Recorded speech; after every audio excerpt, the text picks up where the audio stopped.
ओम शांति। दुनिया में सभी मनुष्य विनाशी कमाई के पीछे अपना तन मन धन व्यय कर रहे हैं और हम बाबा के बच्चे भी कमाई कर रहे हैं, परंतु अविनाशी कमाई दिखाई नहीं दे रही, परंतु अनुभव हो रही है। अविनाशी सुख, अविनाशी शांति, अविनाशी प्रेम, अविनाशी पवित्रता, अविनाशी शक्तियाँ, अविनाशी आत्मा को अविनाशी पिता से निरंतर मिल रही है। तो सच्ची कमाई जो अभी भी हमें सुख दे रही है और जन्म जन्मांतर तक हमें ऐसे ही सुख और शांति देती रहेगी, ऐसी कमाई दुनिया में और कोई नहीं कर सकता। तो कितने भाग्यवान हैं हम जो हमें एक जन्म के लिए नहीं, 21 जन्मों की प्रारब्ध बनाने के लिए अविनाशी बाबा ऐसी श्रेष्ठ कमाई करा रहे हैं। और अभी भी हम ज्ञान रत्न धारण कर जन्म जन्मांतर के लिए ज्ञान तो नहीं होगा, परंतु ज्ञान की प्रारब्ध सर्व प्राप्तियों से संपन्न स्थिति को अवश्य प्राप्त करेंगे। तो अभी सुनते हैं प्यारे बाबा की मधुर मुरली।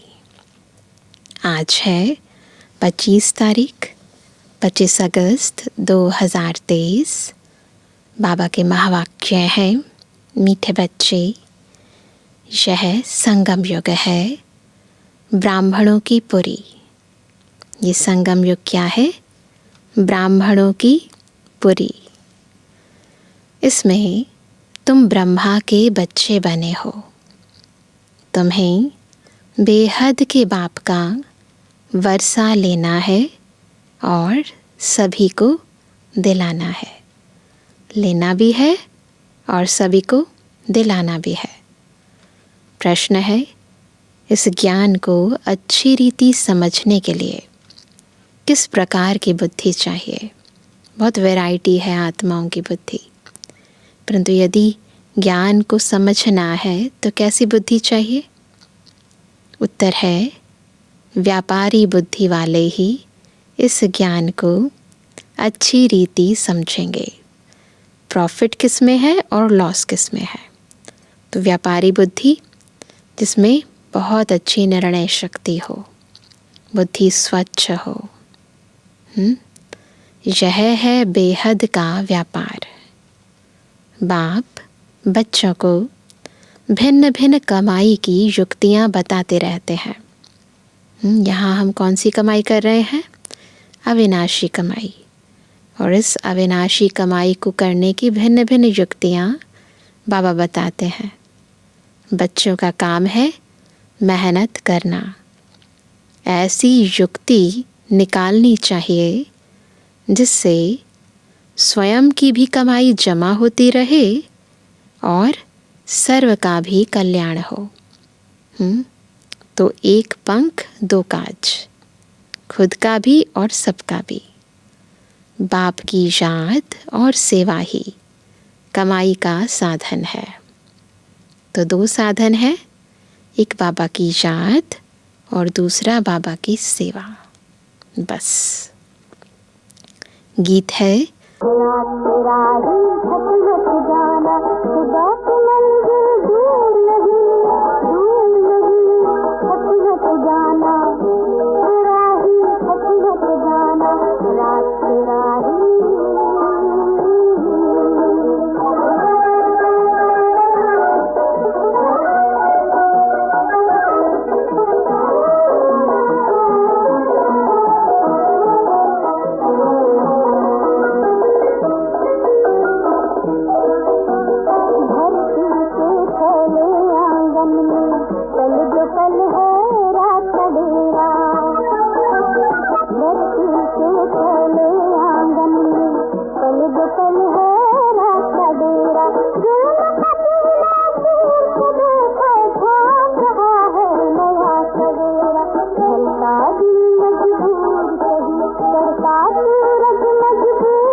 ओम शांति। पारलौकिक बाप बच्चों प्रति समझा रहे हैं। कहते हैं कि बच्चे, मुझ अपने पारलौकिक परमपिता परमात्मा को भूलना नहीं। बाबा को नहीं भूलना है। गाया भी जाता है गीता का भगवान, बाइबल का भगवान व कुरान का भगवान कभी नहीं कहेंगे। कोई भी धर्म स्थापन करने वाले ऐसे नहीं कहेंगे कि हे बच्चे, अब मुझ पारलौकिक बाप को याद करो। ऐसे कोई किसी को कह नहीं सकते। बच्चा पैदा होता है, बाप को जानते हैं, बाप को ही याद करते रहेंगे क्योंकि वारिस है। अब पारलौकिक बाप कहते हैं, हे मेरे सिकिलदे बच्चे, अब तुमको मेरे पास आना है। मैं तुम बच्चों को परम धाम, निर्वाण धाम ले चलने लिए आया हूँ। तुम भक्त मुझ भगवान को याद करते थे, याद आता है सभी को। अब मैं कहता हूँ, तुम मुझे निरंतर याद करो। पहले भक्त समझते थे तो भगवान को याद करते थे, अब बच्चे समझते हैं और बाबा को याद करते हैं। मैं तुमको सुख धाम ले चलता हूँ। अपने दिल अंदर देखो, चेक करो, तुमने आधा कल्प कितना दुख उठाया है। पहले से ही इतना दुख नहीं मिलता है, स्टार्टिंग में इतना दुख नहीं होता। पीछे दुख वृद्धि को पाता है। जितना देह अभिमान बढ़ता जाता है, दुख भी बढ़ता जाता है। अब पारलौकिक बाप कहते हैं, मुझे याद करो। याद करेंगे तो दुख खत्म हो जाएंगे। सभी धर्म वालों को कहते हैं, हे मेरे बच्चे, तुम अपने को भाई भाई समझते आए हो। अब तुम आत्माओं का जो पारलौकिक बाप है, जिसको सब जीवात्माएं दुख में याद करती आई हैं, वह आप ब्रह्मा मुख कमल द्वारा तुम बच्चों को समझा रहे हैं। समझानी दी जाती है। किसको बाबा समझानी देते हैं? ब्रह्मा मुख वंशावली ब्राह्मणों को। हम कौन है ये सदा याद रहे। किसको बाबा समझा रहे हैं? हम हैं ब्रह्मा मुख वंशावली ब्राह्मण। प्रजापिता ब्रह्मा को सिर्फ कुमारियां ही नहीं थी, कुमार कुमारियां दोनों थे। भाई बहन थे, ब्रह्मा कुमार कुमारियां। एक ही बाप के बच्चे, एक ही दादे के पोत्रे पोत्रियां ठहरे। तुम बच्चों को सम्मुख समझाया जाता है। तुम सम्मुख सुनते हो, बाबा से डायरेक्ट सम्मुख सुनते हैं।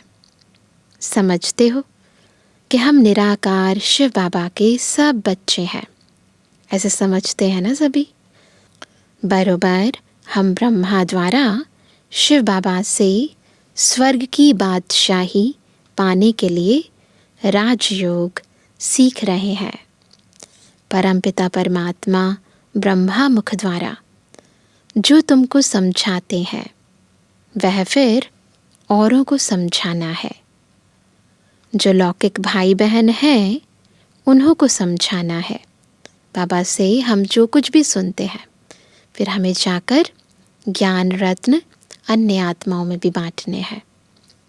तुम हो गए पारलौकिक, तो लौकिक भाई बहनों को भी सुनाना है। परंतु हम कौन हैं? पारलौकिक। पारलौकिक बाप से तुम वर्षा लेते हो।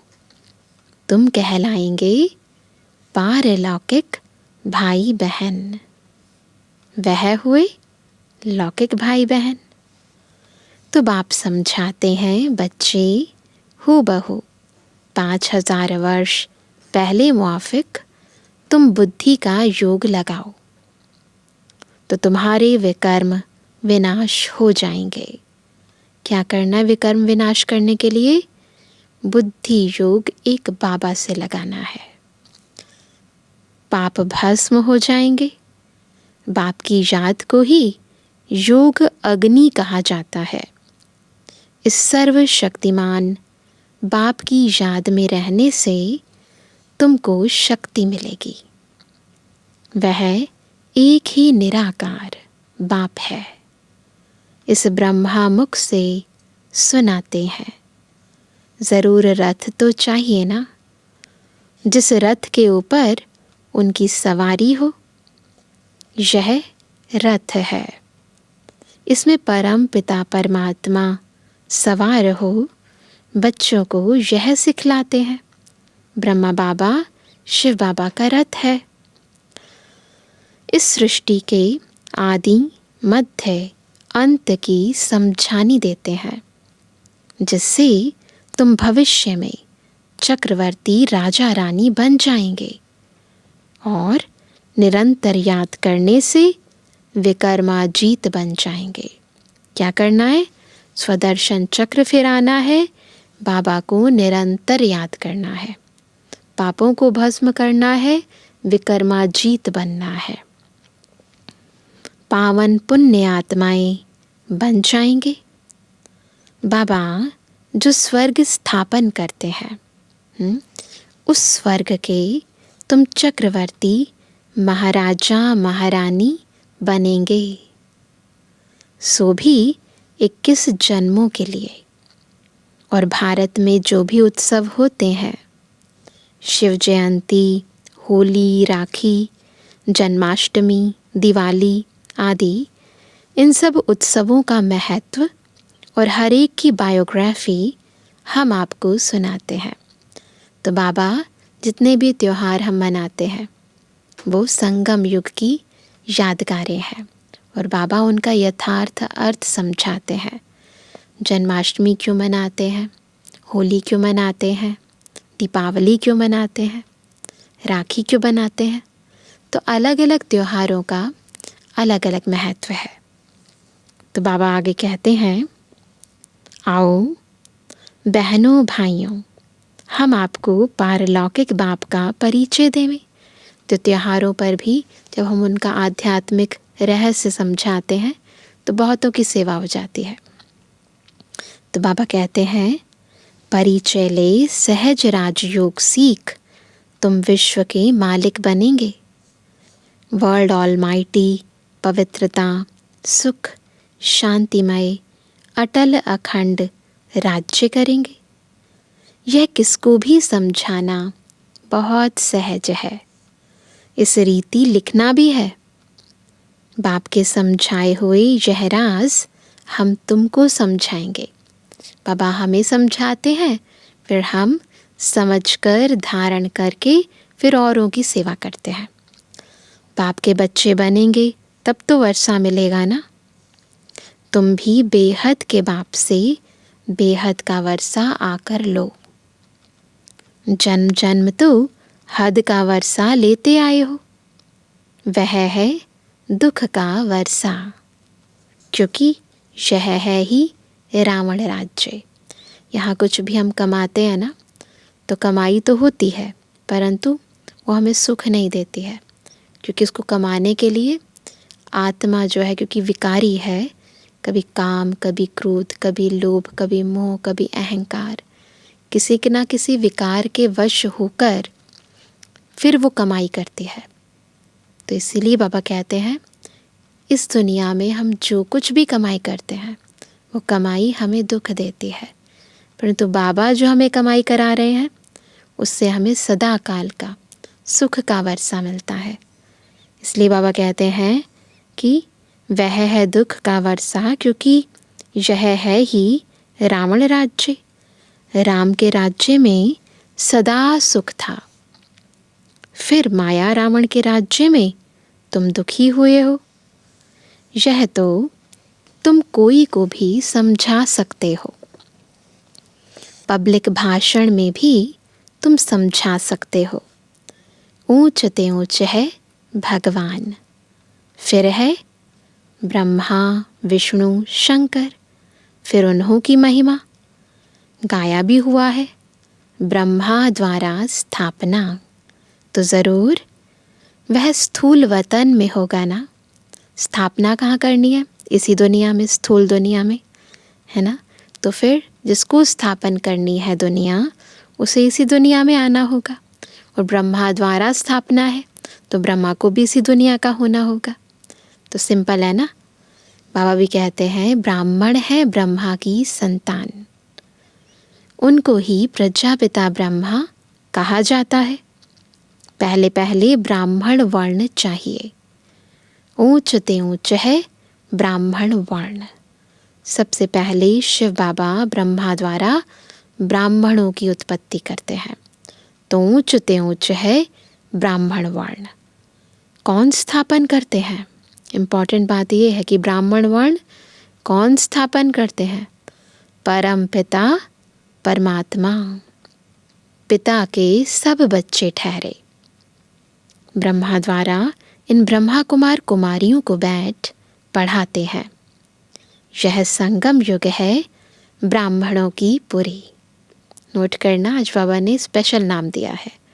संगम युग क्या है? ब्राह्मणों की पुरी। फिर रुद्रपुरी में जाकर, रुद्रपुरी कौन सी है? ऊपर, परम धाम। रुद्रपुरी में जाकर फिर नीचे विष्णुपुरी में आते हैं। यह है ब्राह्मणों की पुरी, ऊपर है रुद्रपुरी और फिर नीचे आएंगे तो विष्णुपुरी। पहले पहले रुद्रमाला में वह आएंगे। सबसे पहले रुद्रमाला में कौन आएंगे? आगे आगे बाबा के अष्टरत्न, फिर 108। तो कौन आएंगे? जो निरंतर याद करेंगे। सूर्यवंशी, चंद्रवंशी राजाएं बनते हैं ना। तो इस समय परम पिता परमात्मा द्वारा राजयोग सीखने से राजाई पद पाते हैं, है ना। बाप कहते हैं कि निरंतर मुझ बाप को याद करो, बुद्धि का योग मेरे साथ लगाओ। यह है रूहानी यात्रा। निरंतर याद करना, बुद्धि से एक बाबा को याद करना, ये है रूहानी यात्रा। जन्म जन्म से तो जिस्मानी यात्राएं करते आए, अब बाप आकर रूहानी यात्रा सिखलाते हैं। कहते हैं मुझ बाप को और स्वीट होम को याद करो, जहाँ से तुम आए हो पाट बजाने। तुम गोरे थे, विश्व पर राज्य करते थे, फिर तुम काम चिता पर बैठ काले हो गए हो, सुंदर से श्याम बन गए हो। भारत बड़ा सुंदर था, याद आता है? सतयुग में भारत बहुत सुंदर था, नाम ही था स्वर्ग। अब क्या है? अब तो नर्क है ना। तुम ही पूज्य से फिर पुजारी बनते हो, तो ऊंच ते ऊंच भगवान शिव, फिर ब्रह्मा, विष्णु, शंकर, इन द्वारा बाप कार्य करवाते हैं, स्थापना, विनाश और पालना का। इन्हों को निमित्त बनाया है। करन करावनहार है ना, तो बाबा करन करावनहार है। तो किनको निमित्त बनाते हैं? ब्रह्मा, विष्णु और शंकर को। ब्रह्मा द्वारा भारत को स्वर्ग बनाने के लिए राजयोग सिखलाते हैं। बाप कहते हैं कि यह राजयोग सिखलाकर पूरा करूँगा तो फिर विनाश होगा। फिर जो नई दुनिया स्थापन करते हैं उनमें जाकर राज्य करेंगे। फिर जितना जो पुरुषार्थ करे, जितना पुरुषार्थ किया उस अनुसार प्रारब्ध मिल जाएगी। सारा पुरुषार्थ परमदार है। दुनिया में भी ऐसे ही है, बिना पुरुषार्थ के कुछ नहीं मिलता, इसलिए पुरुषार्थ ज़रूर करना है। कहते हैं गंगा पतित पावनी, फिर परमात्मा को पुकारते क्यों हो? हे पतित पावन आओ। तो पुजारी भक्तों को भक्ति का फल मिलना चाहिए ना। स्वर्ग में तुमको जीवन मुक्ति का फल मिलता है, और सबको शांति का फल मिल जाता है। स्वर्ग में सुख शांति दोनों ही थे। सब सुखी थे जिन्होंने राजयोग सीखा। जो इस समय राजयोग सीख रहे हैं वो सब जाएंगे स्वर्ग में। विकर्म विनाश तो करना ही है, हिसाब किताब चुकतू तो होना ही है। विकर्मों को विनाश करना है, हिसाब किताब चुकतू करना है, माया पर जीत पानी है ना, पुरुषार्थ करना है, प्रारब्ध पानी है। कितने सारे काम हैं। छोटा सा संगम युग है ना। तो इसीलिए थोड़ा सा भी टाइम वेस्ट नहीं करना है। फिर नए सिर पाठ बजाना है। सबका हिसाब किताब चुकतू कराए, पावन बनाए बाप साथ में ले जाते हैं।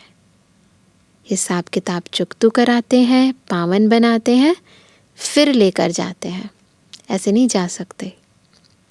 यह सब राज समझने के हैं। मनुष्य भगवान को याद करते हैं तो ज़रूर भगवान को सृष्टि पर आना पड़े।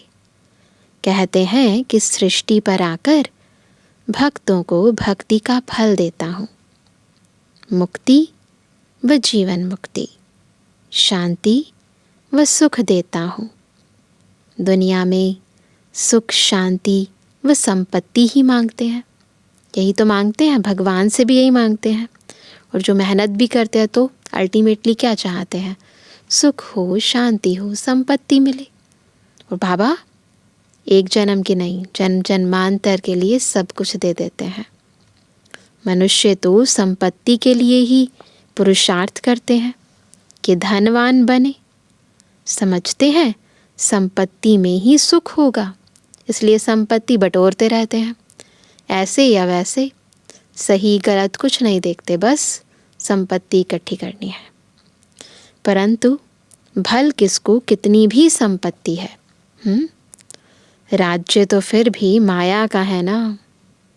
राज्य तो माया का है, तो सुख नहीं मिल सकता। सच्चा सुख, सच्ची शांति, सच्चा प्यार नहीं मिल सकता। सब कुछ अल्पकाल का है। पतित दुनिया है ना, तो पाप ज़रूर होंगे। पाप होंगे तो फिर पाप का फल भी मिलेगा, है ना।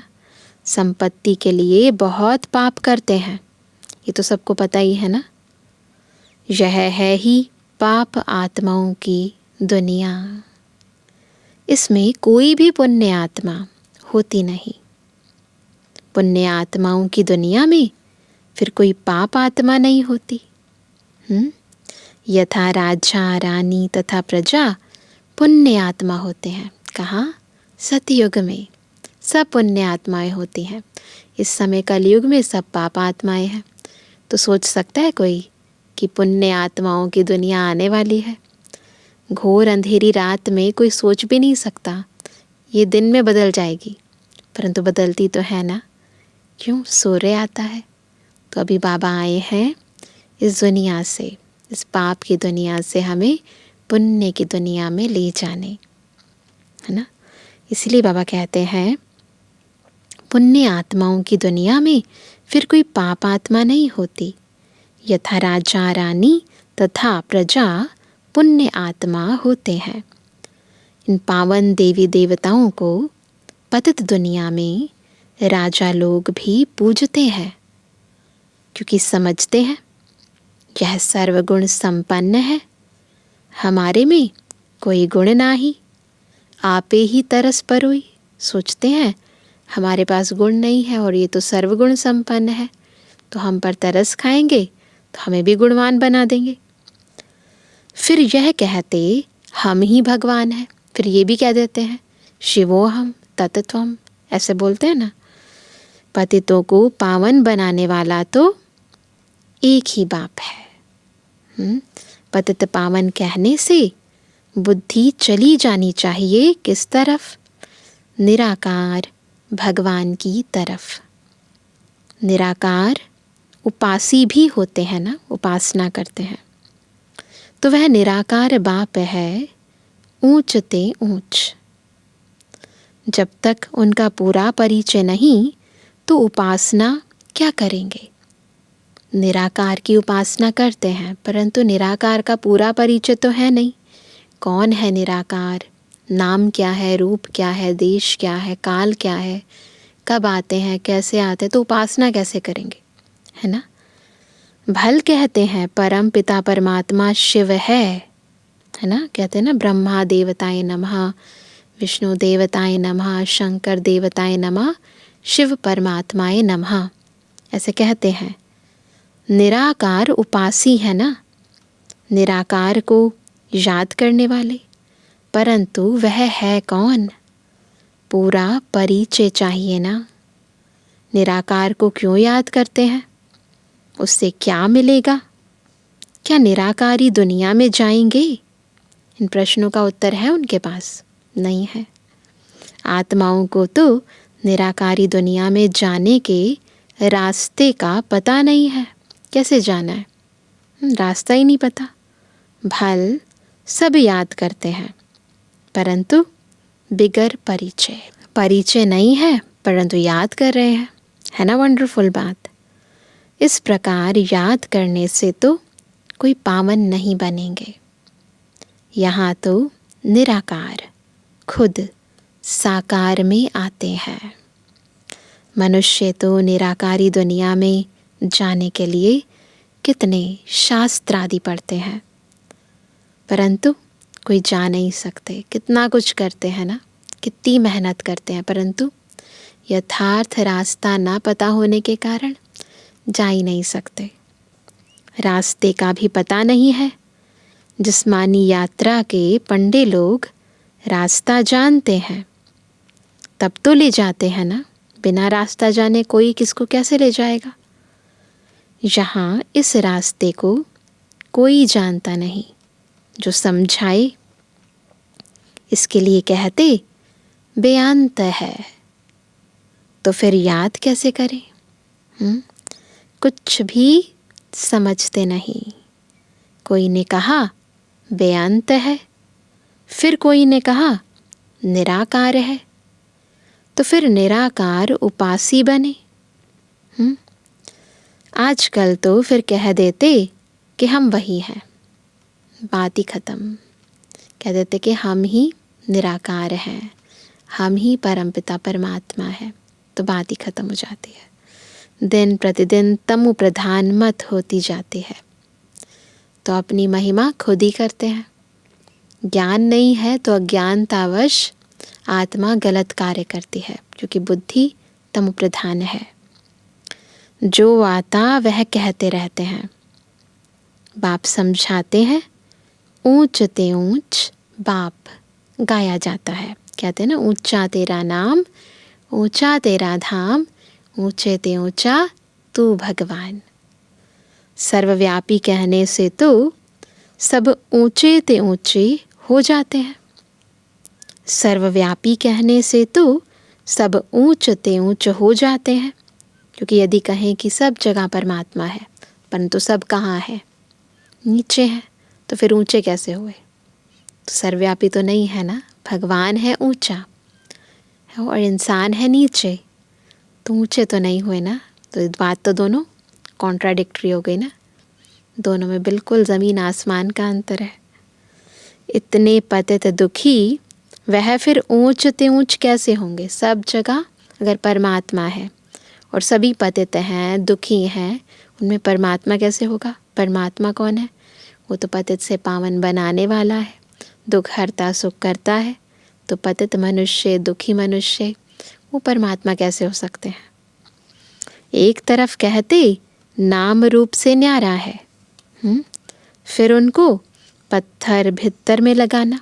नाम नहीं है, रूप नहीं है, फिर पत्थर भित्तर में लगा देना जिनका नाम भी है, रूप भी है।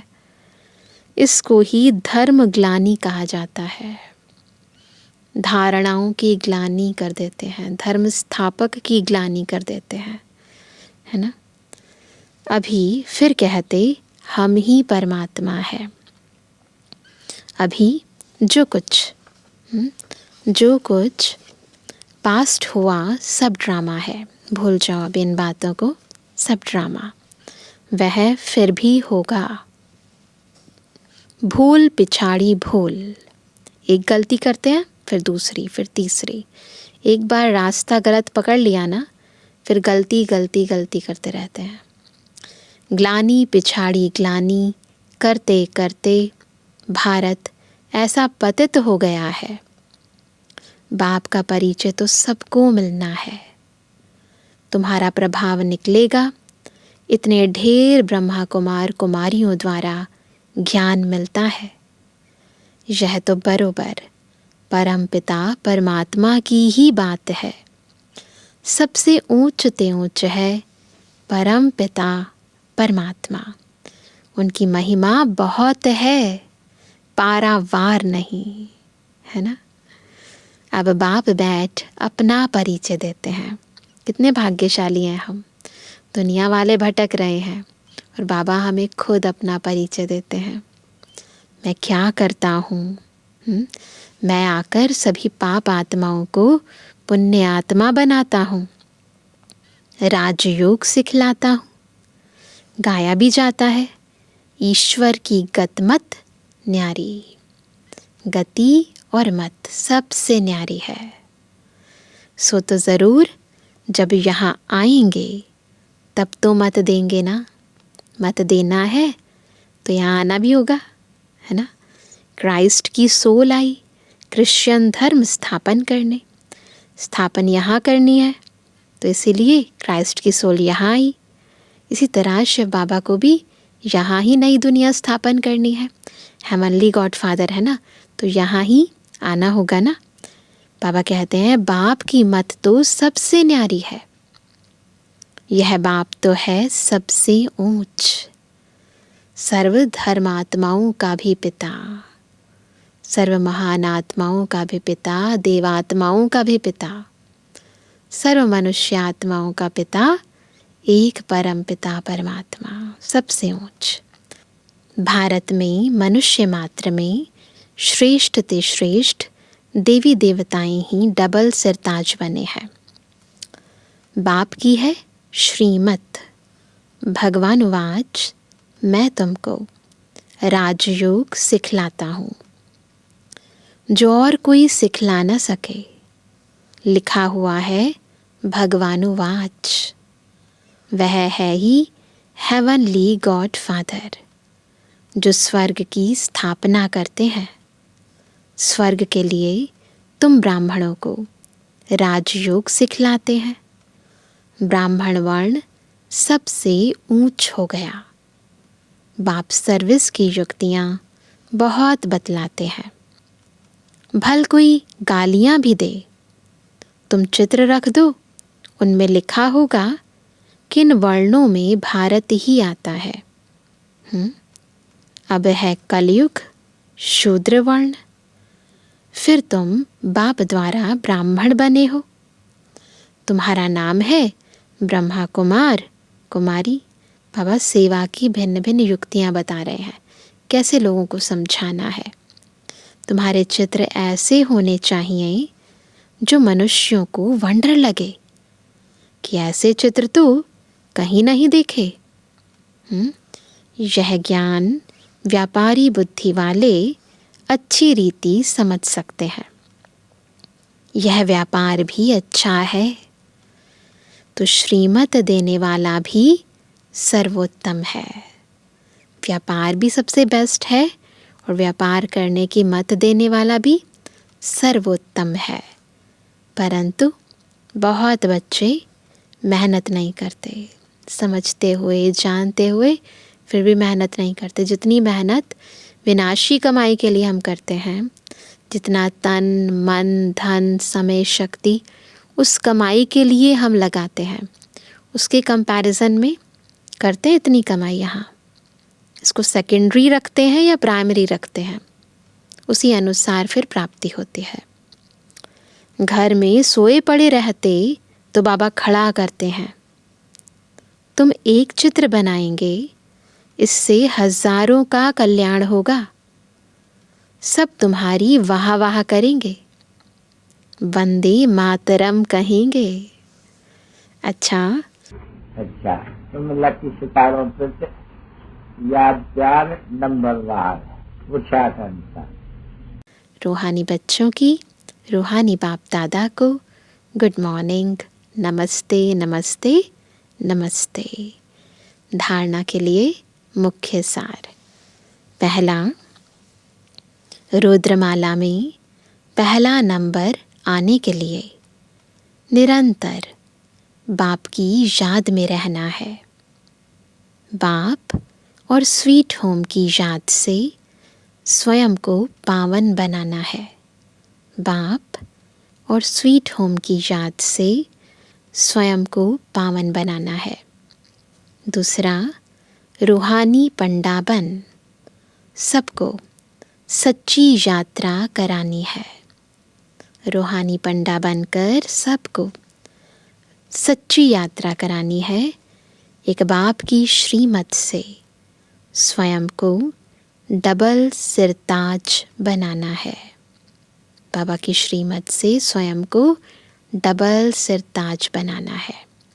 ज्ञान भी धारण करना है, योग भी लगाना है, तो डबल क्राउन मिल जाएगा। आज का वरदान है, स्वस्थिति की शक्ति से किसी भी परिस्थिति का सामना करने वाले मास्टर नॉलेजफुल भव। वरदान क्या मिला? मास्टर नॉलेजफुल भव। कैसे बनेंगे मास्टर नॉलेजफुल? जब स्वस्थिति की शक्ति से किसी भी परिस्थिति का सामना कर पाएंगे तब। स्वस्थिति अर्थात आत्मिक स्थिति, बिल्कुल आत्मिक स्थिति में स्थित हो जाना। परिस्थिति व्यक्ति व प्रकृति द्वारा आती है, बाहर से आती है ना। लेकिन अगर स्वस्थिति शक्तिशाली है तो उसके आगे परिस्थिति, बाहर से जो स्थिति आई, चाहे किसी व्यक्ति के कारण, चाहे कुछ भी, कोई भी कारण बन गया, तो उसके आगे परिस्थिति कुछ भी नहीं है। स्वस्थिति वाला किसी भी प्रकार की परिस्थिति से घबरा नहीं सकता, क्योंकि नॉलेजफुल आत्मा हो गई। उसे पता है ये पराई स्थिति है, ये मेरी नहीं है। नॉलेजफुल आत्मा है। उसे तीनों कालों की, सर्वात्माओं की नॉलेज है। सबका पता है, हर आत्मा का अपना अपना पाठ है। आत्मा किस कारण से ऐसा कर रही है, परिस्थिति क्या करने आई है, परंतु अपना भी ज्ञान है कि मुझ आत्मा में कौन सी शक्तियाँ विद्यमान है, कौन सी शक्ति को कब कहाँ कैसे यूज़ करना है। तो नॉलेजफुल आत्मा है। वह जानते हैं कि यह परवश है, इसलिए शुभ भावना, शुभ कामना द्वारा उसकी सेवा करेंगे। कोई क्रोध कर रहा है, अपशब्द बोल रहा है, गुस्सा नहीं करेंगे, क्योंकि पता है ये तो परवश है। तो उसके प्रति भी शुभ भावना, शुभकामना रखेंगे।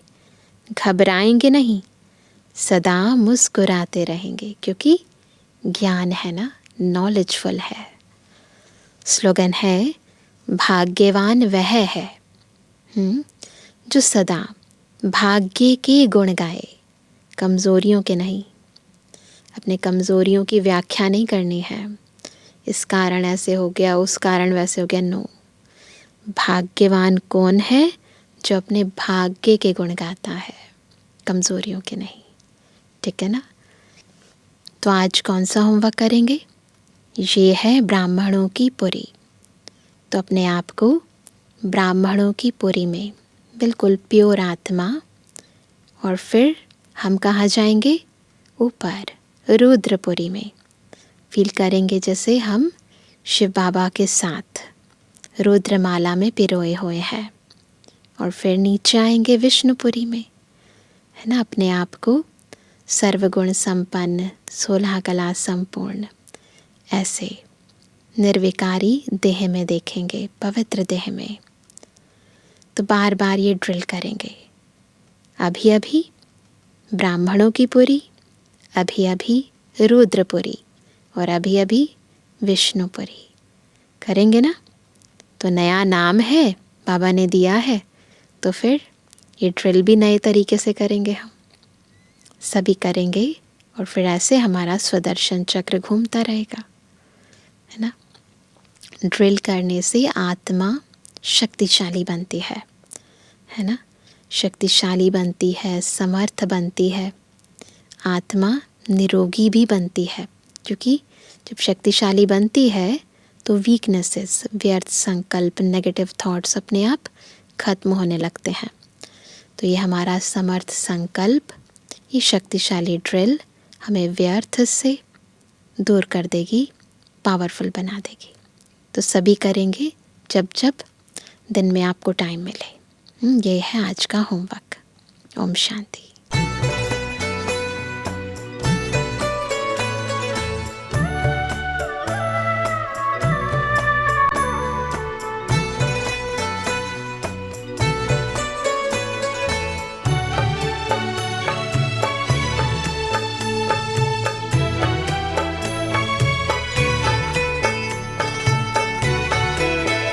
जाने क्या देखा मुझ में, जाने क्या देखा मुझ में, मुझे प्यार कर लिया। मेरे लाडले कहा, मेरे लाडले कहा, आंचल में भर लिया। जाने क्या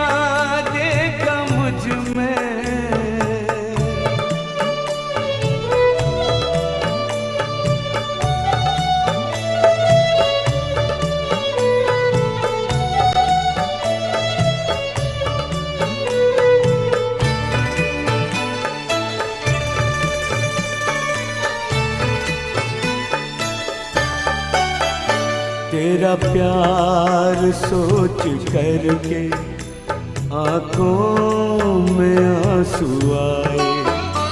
मोती इन्हें बनाकर दिल में लिया समाए। नैनों से जादू करके, नैनों से जादू करके गम सारा लिया। मेरे लाडले कहा, मेरे लाडले कहा, आंचल में भर लिया। जाने क्या देखा मुझ में,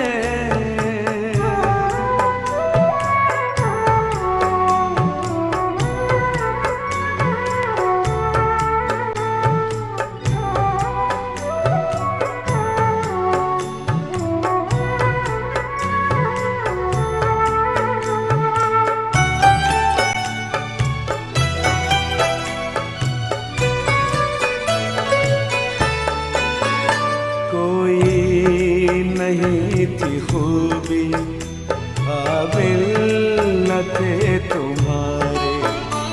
सोचा नहीं कभी था बदलेंगे दिन हमारे। गागर में मन के मेरे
जगी